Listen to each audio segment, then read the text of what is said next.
भीषण बरसात की एक काली रात थी।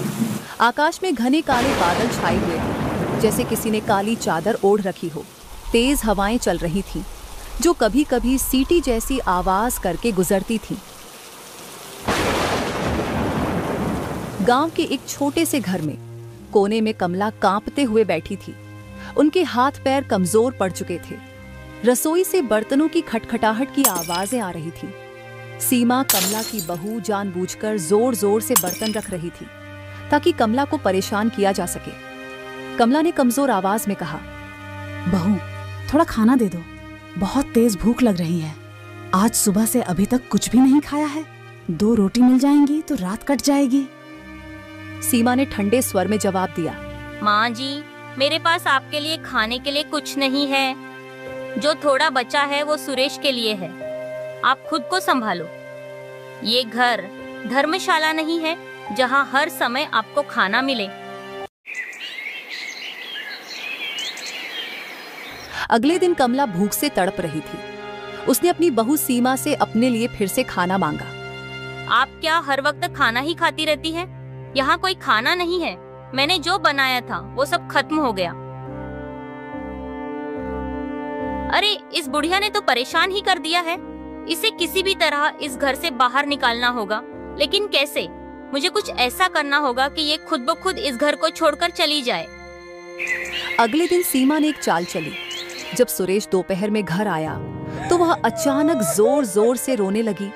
उसने अपनी आंखें लाल कर लीं और कांपती आवाज में सुरेश से कहा, सुरेश, अब ये मेरा घर नहीं रहा।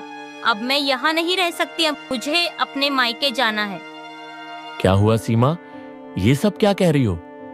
कल जब मैंने माँ जी से कहा कि खाना खत्म हो गया है तो उन्होंने मुझे बहुत बुरा भला कहकर अपमानित किया। उन्होंने कहा कि मैं इस घर में रहने लायक नहीं हूँ। क्या सच में माँ ने तुमसे ऐसा कहा? रुको, मैं अभी जाकर माँ से पूछता हूँ। ये सब सुनकर सुरेश का गुस्सा 7वें आसमान पर पहुंच गया। वह तुरंत अपनी माँ के पास गया और बोला, माँ, ये सब क्या हो रहा है? आप सीमा से ऐसा व्यवहार कैसे कर सकती हैं? कमला ये सब सुनकर हैरान हो गई। बेटा, तुम ये क्या कह रहे हो? मैंने ऐसा कुछ नहीं किया। ये सब झूठ है। झूठ? तो क्या मैं झूठ बोल रही हूँ? कल आपने साफ साफ कहा था कि मैं इस घर के लायक नहीं हूँ। सुरेश बेटा, मैं सच बोल रही हूँ। मैंने बहू से ऐसा कुछ नहीं कहा। सीमा ये सब झूठ बोल रही है। झूठ? तो अब आप मुझे झूठा भी कहोगी? सुरेश ने उन दोनों को शांत करने की कोशिश की। तुम दोनों अब शांत हो जाओ और इस घर में शांति से रहो। मुझे परेशान मत करो। मैं जा रहा हूँ। खेत पर जाने का समय हो गया है।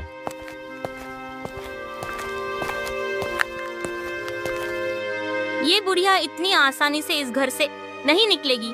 मुझे कुछ ऐसा करना होगा जिससे सुरेश इसे घर से निकालने के लिए मजबूर हो जाए।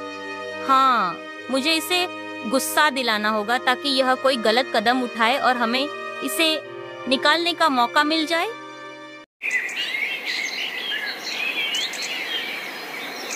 माँ जी, आप हर वक्त बस खाना ही खाती रहती हो। काम तो आपसे कुछ होता नहीं है। बस बैठे बैठे खाओ और पैसे उड़ाओ। घर के किसी काम में भी मदद नहीं करती। तुम्हारी वजह से मैं दिन रात काम में लगी रहती हूँ। बहू, क्या हुआ है? तुम ऐसा क्यों कह रही हो?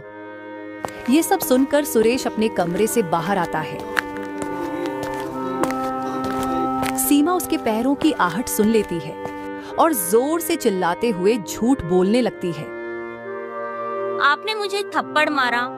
हे भगवान, इस औरत ने मुझे इस उम्र में थप्पड़ मार दिया। हे भगवान, तू ही इंसाफ कर। क्या बहू, मैंने तुम्हें थप्पड़ नहीं मारा। क्या हुआ? तुम दोनों ने कैसे शोर मचा रखा है? देखो सुरेश, माँ जी ने मुझे थप्पड़ मारा है। सुरेश पागलों की तरह चिल्लाया। माँ, आप सीमा के साथ ऐसा कैसे कर सकती हो? आपने उसे थप्पड़ तक मार दिया है। ये कैसा व्यवहार है? बेटा, मैंने ऐसा कुछ नहीं किया। ये सब झूठ है। मैंने कभी सीमा को छुआ तक नहीं है। वह झूठ बोल रही है। मैं झूठ बोल रही हूँ? देखो सुरेश, माँ जी अब मुझे झूठा भी ठहरा रही है। बस माँ, आपकी हरकतों से मैं तंग आ चुका हूँ। अब आप अपने रहने का इंतजाम कहीं और कर लीजिए। ये मेरा घर है, आप आज ही यहाँ से चली जाएं, अभी। कमला की आंखों से आंसू बहने लगे। उसने गिड़गिड़ाते हुए कहा, बेटा, मुझे अगर कोई गलती हो गई हो तो तुम दोनों मुझे माफ कर दो, पर मुझे इस घर से मत निकालो। मैं कहाँ जाऊंगी? इतनी बरसात में मैं इस उम्र में कहाँ जाऊंगी? तुम्हारे सिवा मेरा इस दुनिया में कौन है? क्या तुम्हारे दिल में अपनी माँ के लिए इतनी सी भी जगह नहीं बची है? माँ, ये मेरा घर है और इस घर में जो मैं कहूंगा वही होगा। अब इस घर में तुम्हारे लिए कोई जगह नहीं है। अभी इस घर से बाहर निकलो। अरे सुरेश, ये तुम्हारी माँ है, क्या तुम्हें उन पर जरा सा भी तरस नहीं आता? तुम उन्हें इस हालत में कैसे छोड़ सकते हो? क्या तुम्हें नजर नहीं आता? उनकी तबीयत खराब हो जाएगी, वो बीमार पड़ जाएंगी। आप चुप रहिए। ये मेरे घर का निजी मामला है और मैं नहीं चाहता कि मेरे घर के मामलों में बाहर वाला कोई कुछ बोले। बेटा, क्या तुमने कभी सोचा कि एक बूढ़े माँ बाप को इस उम्र में अपने बच्चों की कितनी जरूरत होती है? ये घर ही तो मेरी जिंदगी है, मेरा सब कुछ है। आज तुम सब कुछ मुझसे छीन रहे हो। लेकिन सुरेश ने अपनी माँ की एक न सुनी। उसने अपनी माँ को घर से बाहर धकेल दिया, जैसे कोई अनचाहा सामान फेंक रहा हो। इस घर को मैंने और सुरेश के पिता ने अपने खून पसीने की मेहनत से बनाया था। आज वही घर सुरेश और उसकी बहू ने मुझसे छीन लिया। लगता है मेरा वक्त ही खराब है। कमला रोते हुए भारी कदमों से अपने घर से चली जाती है।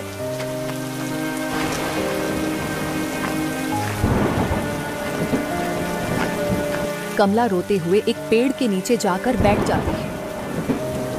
हे भगवान, मेरी किस्मत में यह दिन भी देखना लिखा था। जिस बेटे के लिए जिंदगी भर मेहनत की, आज उसने अपनी पत्नी के साथ मिलकर मुझे घर से बाहर निकाल दिया। अब मैं जिंदा रहकर क्या करूंगी? इतने में एक गांव वाला कमला के पास से गुजरता है। कमला बारिश में पूरी तरह से भीग चुकी थी, जिसके कारण वह ठंड से कांप रही थी। बेटा, मुझे बहुत ठंड लग रही है। मुझे कोई कपड़ा दे दो जिससे मैं अपने शरीर को ढक सकूं और इस ठंड से बच सकूं। अरे माँ जी, तुम जैसे लोग तो सड़कों पर ही भटकते रहते हैं। यहाँ कोई मदद नहीं करेगा। जाओ कहीं और भीख मांगो। तुम्हारे जैसे आलसी लोगों की वजह से ही गांव की बदनामी होती है।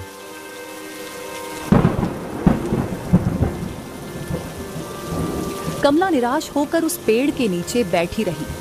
उसका शरीर इतना कांप रहा था मानो हर हड्डी अलग अलग हिल रही हो। उसकी आंखों से आंसू नहीं बल्कि निराशा बह रही थी। वह रात भर सर्दी से लड़ते हुए वहीं बैठी रही। सुबह होते होते कमला की हालत और खराब हो गई थी।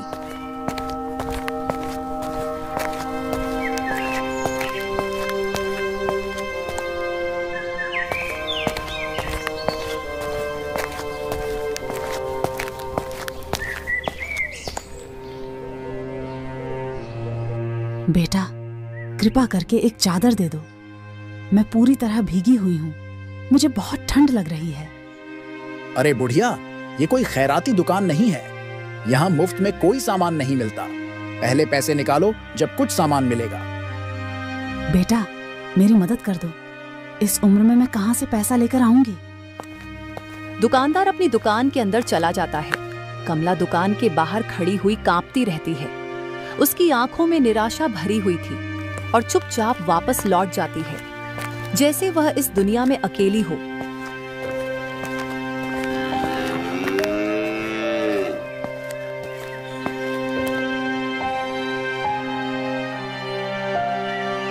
अब मैं क्या करूं? कहने को तो यह दुनिया बहुत बड़ी है, लेकिन आज इसमें मेरे लिए कोई जगह नहीं है। मेरे ही बेटे ने मुझे अपने घर से निकाल दिया। जिस घर को खून पसीने से बनाया था, आज उसी घर में मेरे लिए एक कोना तक नहीं है। ये कैसी हालत बना दी मेरे बेटे ने मेरी। सर्दी से मेरा शरीर टूट रहा है और भूख से पेट में बहुत दर्द हो रहा है।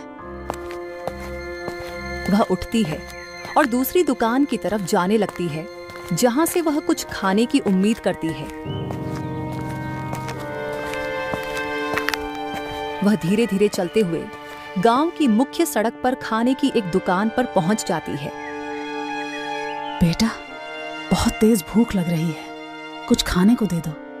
2 दिन से एक दाना भी नहीं खाया। भगवान तुम्हारा भला करेगा। बुढ़िया, मैंने क्या तेरे लिए यहाँ कोई भंडारा खोल रखा है? यहाँ तेरे लिए कोई मुफ्त का खाना नहीं है। अब यहाँ से निकलो। बेटा, थोड़ा सा भी कुछ खाने को दे दो। 2 दिनों से कुछ नहीं खाया है। ठंड से शरीर काम नहीं कर रहा है। अब भूख के कारण खड़ा नहीं हुआ जा रहा है। अरे जाओ यहाँ से। सुबह सुबह भीख मांगने आ जाते हैं लोग। भीख मांगने के बजाय कोई काम क्यों नहीं कर लेती? जिंदगी भर आराम किया होगा, अब भुगतो। कमला की आंखों में आंसू भरे हुए थे और ठंड से कांपते हुए वह वहीं खड़ी रहती है। उसके चारों तरफ लोग आते जाते रहते हैं, लेकिन कोई भी उसकी मदद नहीं करता। वह उसे देखते हैं, लेकिन डर के कारण कोई भी उसकी मदद करने का साहस नहीं जुटा पाता। देखो भाई, हम क्या कर सकते हैं? वह तो सुरेश की माँ है। देखो बेचारी की कैसी हालत हो गई है। लेकिन हम कर भी क्या सकते हैं? अगर हम उनकी मदद करेंगे तो सुरेश हमसे नाराज हो जाएगा। वो बहुत गुस्से में रहता है। हमें कोई फालतू की परेशानी नहीं चाहिए। सही कहा तुमने। सुरेश और उसकी पत्नी का व्यवहार बहुत खराब है। अगर हम उसकी माँ की मदद करने की कोशिश करेंगे तो वह हमारे लिए मुश्किल खड़ी कर देगा। हमें अपना भी ध्यान रखना है। कमला की आंखों में शर्मिंदगी छलक आई। कभी सोचा नहीं था कि मैं इतनी मजबूर हो जाऊंगी, लेकिन ठीक है, अब मुझे किसी से कोई उम्मीद नहीं रखनी चाहिए।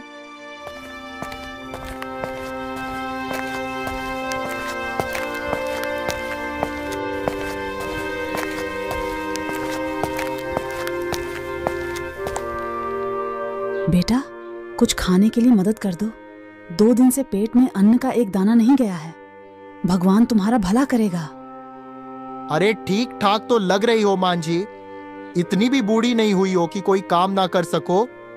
भीख मांगने के बदले कोई काम धंधा क्यों नहीं कर लेती? सही कहा। यहाँ भगवान का नाम रटने से कुछ नहीं मिलेगा। जाओ किसी मंदिर में जाकर बैठो, वहां कुछ ना कुछ भीख मिल ही जाएगी। तुम दोनों चुप रहो। तुम लोगों को शर्म नहीं आती? अगर दूसरे का दुख नहीं समझ सकते तो कम से कम ताने तो मत मारो। ऐसा वक्त किसी के भी जीवन में आ सकता है। अपनी जुबान पर लगाम लगाओ। मां जी, आप मेरे साथ चलो।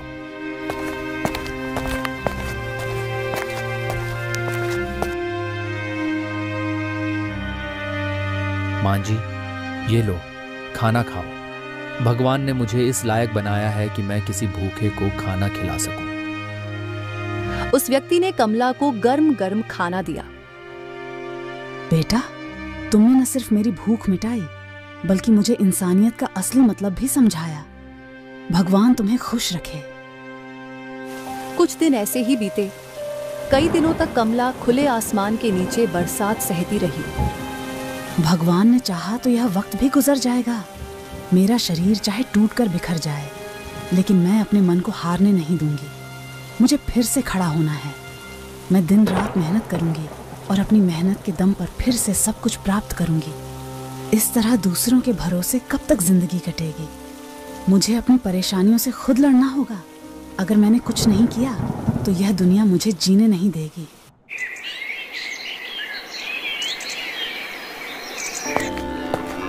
एक दिन कमला सोचते सोचते गांव के बाहर चली गई। तभी उसकी नजर गांव के किनारे खड़े मजबूत बांसों के पेड़ों पर पड़ी। उन बांसों को देखकर कमला के मन में एक विचार आया। ये बांस तो बहुत मजबूत लग रहे हैं। अगर इन बांसों से एक झोपड़ी बना लूं तो बारिश और सर्दी से बच सकती हूँ। हाँ, यही सही रहेगा। उसने गांव में जाकर एक व्यक्ति से कुल्हाड़ी मांगी। बेटा, मुझे कुछ दिनों के लिए आपकी कुल्हाड़ी चाहिए। मैं बांस काटकर अपना एक छोटा सा ठिकाना बनाना चाहती हूँ। मैं वादा करती हूँ, जल्दी लौटा दूंगी। मैं अपनी कुल्हाड़ी किसी को नहीं देता, और तुम्हें तो मैं बिल्कुल भी नहीं जानता। फिर भला तुम्हें अपनी कुल्हाड़ी कैसे दे दूं? जाओ, अपना काम करो। बेटा, मुझे इस कुल्हाड़ी की बहुत जरूरत है। मैं वादा करती हूँ मैं इसे जल्द ही वापस लौटा दूंगी। तुम्हारी दया से मैं अपना ठिकाना बना लूंगी। ठीक है, ले जाओ, लेकिन याद रखना इसे जल्दी लौटाना, मुझे भी इसकी जरूरत है। कमला ने कुल्हाड़ी ली और गांव के बाहर बांस के पेड़ों के पास पहुंची। पूरे दिन मेहनत करके उसने कई बांस काटे। फिर उसने उन बांसों को एक विशेष तरीके से जोड़कर एक छोटी सी झोपड़ी बना ली। अब कम से कम इस बारिश और धूप से तो बच सकूंगी। भगवान, बस थोड़ा सा सहारा और दे देना। झोपड़ी बनाने के बाद कमला कुल्हाड़ी लौटाने के लिए गांव वाले के पास वापस जाती है। बेटा, यह लो तुम्हारी कुल्हाड़ी। मेरा काम हो गया है। तुम्हारा बहुत बहुत शुक्रिया। तुमने मेरी मदद की। तुम्हारी ईमानदारी देखकर अच्छा लगा। अब इस कुल्हाड़ी को अपने पास ही रख लो। मैंने नई कुल्हाड़ी खरीद ली है। भगवान तुम्हारी मदद करे। कमला कुल्हाड़ी लेकर अपनी झोपड़ी में वापस लौट आती है और वहीं सो जाती है। अगली रात बहुत तेज बारिश शुरू हो जाती है। बांस की झोपड़ी के बीच से पानी अंदर टपकने लगता है। ठंड की वजह से कमला कांपने लगती है। यह कैसे हो गया? मैंने तो झोपड़ी को अच्छी तरह बनाया था, फिर भी झोपड़ी के अंदर पानी टपक रहा है। मुझे इन छेदों को बंद करना होगा, वरना इस झोपड़ी का भी कोई फायदा नहीं होगा। कमला जंगल की तरफ जाने लगती है।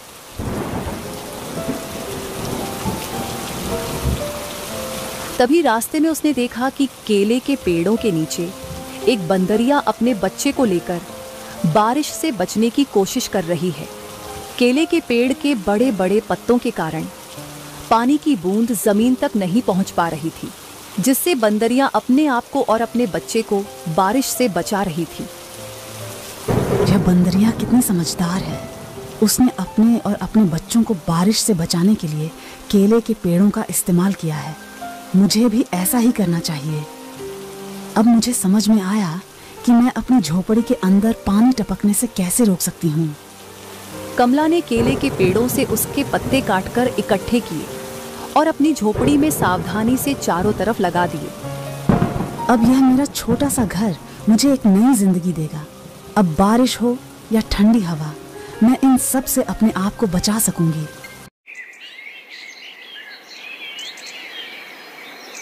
अगले दिन गांव वाले जब यह देखने आए तो वो सब कमला का मजाक उड़ाने लगे। अरे देखो तो, ये बुढ़िया पागल हो गई है। इसने बांस और केले के पत्तों से घर बनाया है। इस उम्र में लोग आराम करते हैं और यह पागल बुढ़िया झोपड़ी बनाने में लगी हुई है। हद है। तुम सब लोग चाहे जो भी कहो, लेकिन मुझे पता है कि मैंने क्या बनाया है। मेरी मेहनत और विश्वास ही मेरी सबसे बड़ी ताकत है। कुछ दिनों बाद बहुत तेज बारिश होने लगी, लेकिन इस बार कमला अपने बांस और केले के पत्तों से बने घर में सुरक्षित थी। लेकिन इस बारिश के कारण सुरेश की हालत बहुत खराब थी। सुरेश के खेत की फसल पककर कटने को तैयार थी। सुरेश घर बैठा बारिश के रुकने का इंतजार कर रहा था कि बारिश रुके और वह अपने खेत की फसल काटे। लेकिन बारिश ने सुरेश को इतना मौका नहीं दिया, जिसके कारण सुरेश की चिंता बढ़ती ही जा रही थी। हे भगवान, ये कैसी मुसीबत आ गई। बारिश तो थमने का नाम ही नहीं ले रही। मेरी फसल पककर तैयार खड़ी है। अगर यही हाल रहा तो मेरी सारी फसल बर्बाद हो जाएगी। आप चिंता मत कीजिए, ऐसा कुछ नहीं होगा। जल्दी ही बारिश रुक जाएगी। भगवान पर भरोसा रखिए। तभी कुछ देर बाद बारिश रुक जाती है।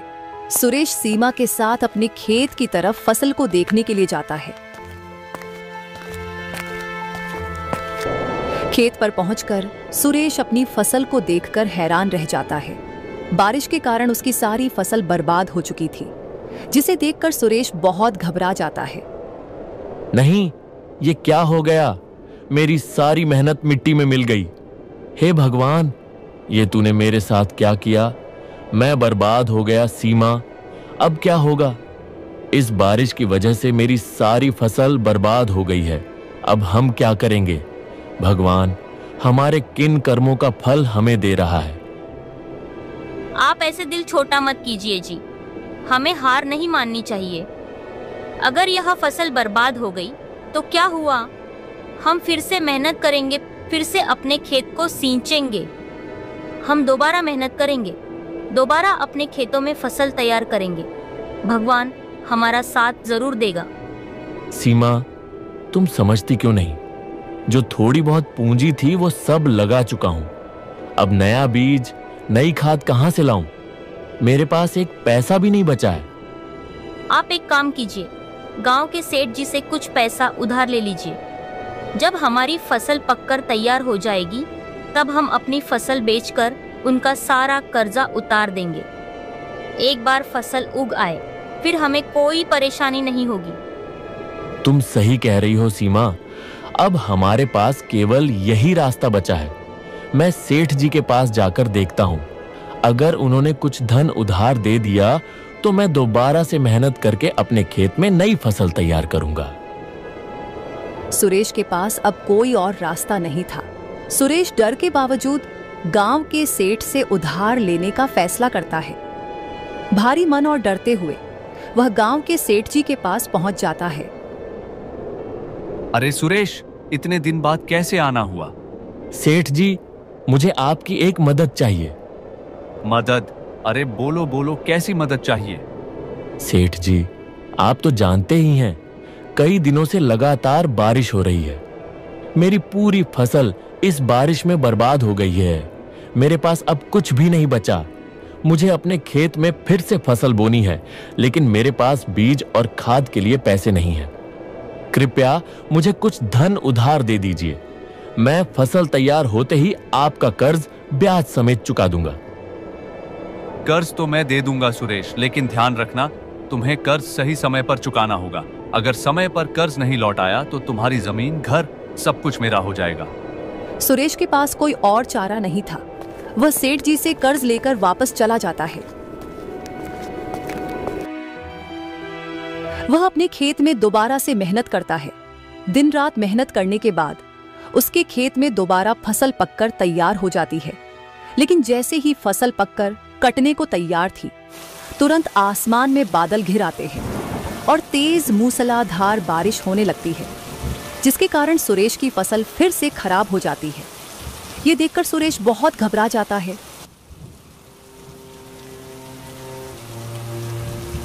यह तो बहुत बुरा हो गया। मेरी सारी फसल फिर से बारिश के कारण खराब हो गई है और कर्ज भी बढ़ता जा रहा है। अब मैं यह सारा कर्ज कहां से चुकाऊं? यह कर्ज दिन ब दिन बढ़ता जा रहा है। अब कुछ नहीं बचा। सीमा, ये क्या हो गया? हमने ऐसा तो नहीं सोचा था। हे भगवान, हमारे साथ ये क्या हो रहा है? ये कर्ज तो हमारी सारी मेहनत और दौलत को यूं ही खा जाएगा। अब क्या होगा? हमारी आखिरी उम्मीद भी खत्म हो गई।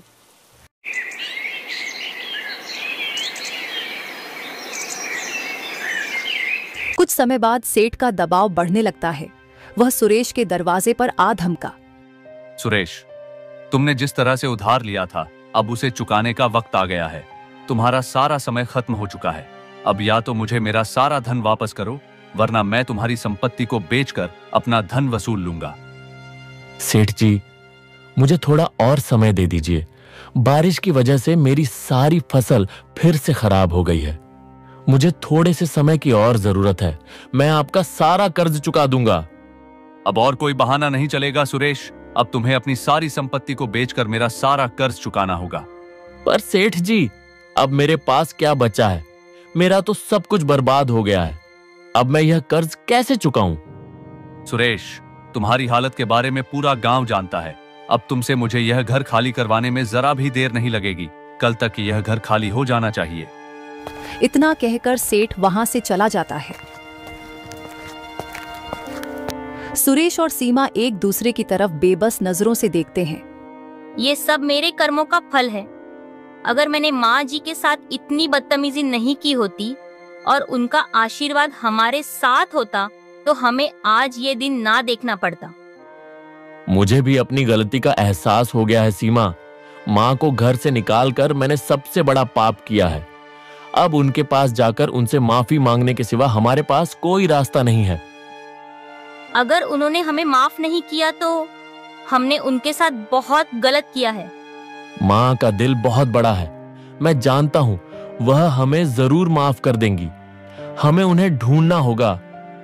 सुरेश और सीमा माँ को ढूंढने के लिए सड़क पर निकल पड़ते हैं। दोनों भूखे प्यास से अपनी माँ को ढूंढते रहते हैं।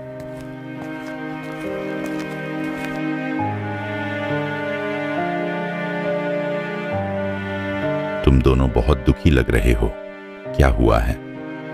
महाराज, हम बुरी तरह से परेशान हैं। सब कुछ बर्बाद हो गया है, घर बार सब कुछ खत्म हो चुका है और हम सड़क पर आ गए हैं।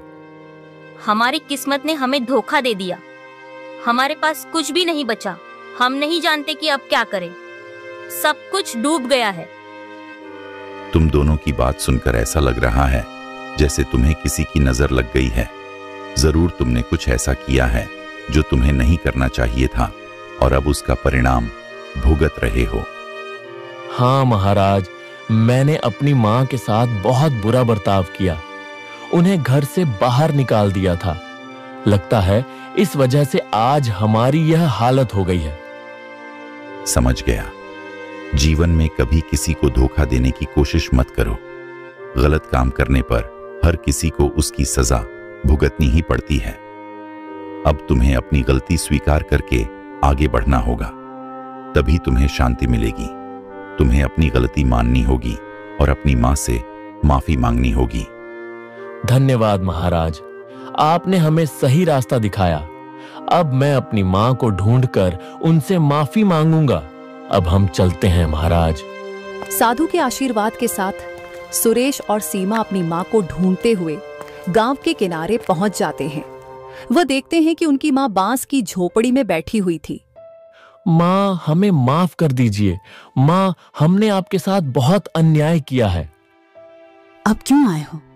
जब मुझे तुम्हारी बहुत जरूरत थी तब तुमने मुझे घर से बाहर निकाल दिया। अब क्या लेने आए हो? माँ जी, हमने बहुत बड़ी गलती कर दी। हमें माफ कर दीजिए। हमें अब समझ में आ गया कि आपने हमारे लिए कितना कुछ किया है। हम आपकी छत्र छाया में वापस आना चाहते हैं। मुझे एक मौका दो माँ, मैं अपने गुनाह का प्रायश्चित करूंगा। जाओ, मैंने तुम्हें माफ किया, लेकिन तुम्हारी यह माफी अब तुम्हारे कर्मों पर निर्भर है। मेहनत और ईमानदारी से जीवन जीना सीखो। बेटा, अब जब तुम यहाँ आ ही गए हो तो बताओ क्या हुआ है? तुम क्यों इतने परेशान हो? ऐसा क्या हो गया जो तुम मुझे यहाँ ढूंढने आ गए? कमला ने सुरेश से उसकी कहानी पूछी। सुरेश की आंखें भर आईं। उसने सारी घटना अपनी माँ को बताई। तुम जो हुआ उसे बदला नहीं जा सकता, लेकिन भगवान हर किसी इंसान को दूसरा मौका जरूर देता है। अपनी मेहनत और सच्ची सोच से काम करो तो यह मेहनत तुम्हारा जीवन बदल सकती है। अगर हम अपनी सोच को बदलें और मेहनत से काम करें तो जीवन की हर परेशानी हल हो सकती है। कमला का घर देखकर कुछ गांव वाले मजाक उड़ाते हैं। क्या तुम सोचती हो कि यह बस केले के पत्तों से बना घर इतनी भारी बारिश में टिक पाएगा? हंसी का कारण बन रही हो तुम। तुमने भी क्या मजाक किया है मां जी? ये घर इस बारिश में कोई काम नहीं करेगा। इससे अच्छा है कि कोई पक्का मकान बना लो और उसी में रहो। ये घर कितने दिन टिकेगा?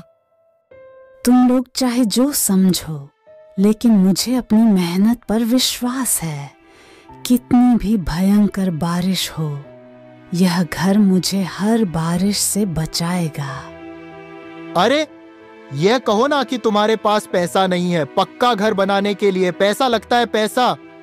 इतना कहकर सभी गांव वाले चले जाते हैं। कुछ दिनों बाद गांव में भयंकर बारिश शुरू हो गई। एक गांव वाला जो जंगल के रास्ते से गांव की तरफ आ रहा था, कमला के घर के पास से गुजरता है। वह बारिश में भीगने के कारण ठंड से कांप रहा था।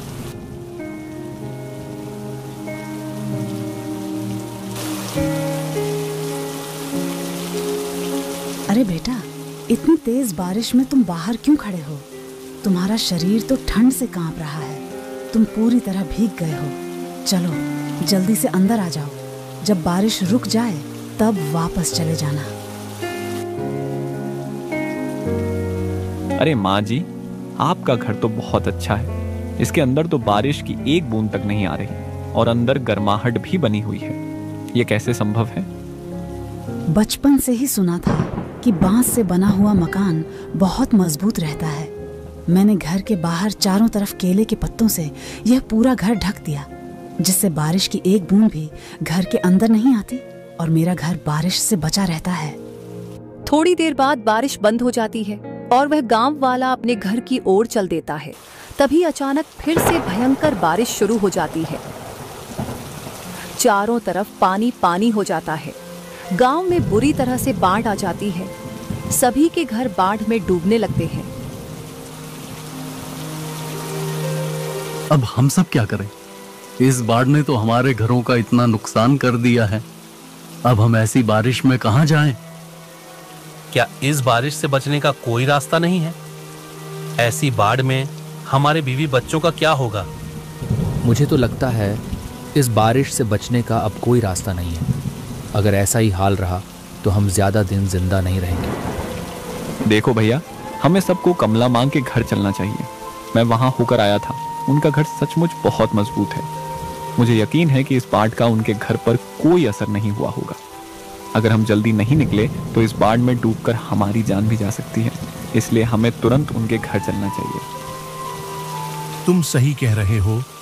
उनका घर कुछ अलग ही है। उनके घर में कुछ तो खास बात जरूर होगी। कमला माँ हमेशा कहती थीं कि उनका घर बहुत मजबूत है और इस बारिश का उस पर कोई असर नहीं होगा। लगता है उन्होंने सही कहा था। हमें उनके घर ही जाना चाहिए। अगर हम यहां से जल्दी नहीं निकले तो हम सब इस बारिश में डूब जाएंगे और मर जाएंगे।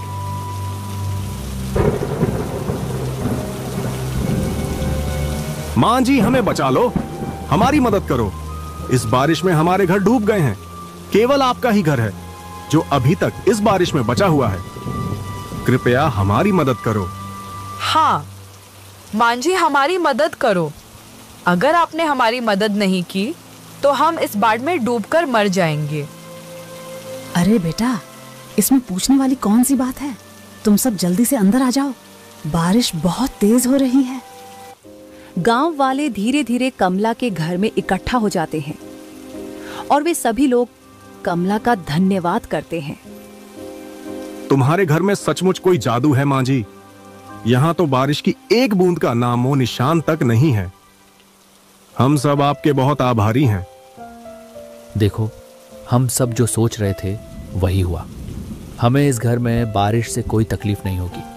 हम सभी बहुत डर रहे थे, लेकिन इस घर में आकर जैसे हमें एक नया जीवन मिल गया हो। बेटा, यही तो है हमारा साथ में रहने का असली मतलब। जब हम सभी लोग एक साथ रहते हैं तो किसी भी मुश्किल का सामना करना बहुत आसान हो जाता है। मैंने इस घर के चारों तरफ केले के पत्तों का इस्तेमाल किया है, इसीलिए इस घर में बारिश की एक बूंद तक नहीं आ रही। कुछ दिन बाद बारिश बंद हो जाती है। सभी लोग खुशी खुशी अपने घर की तरफ लौट जाते हैं।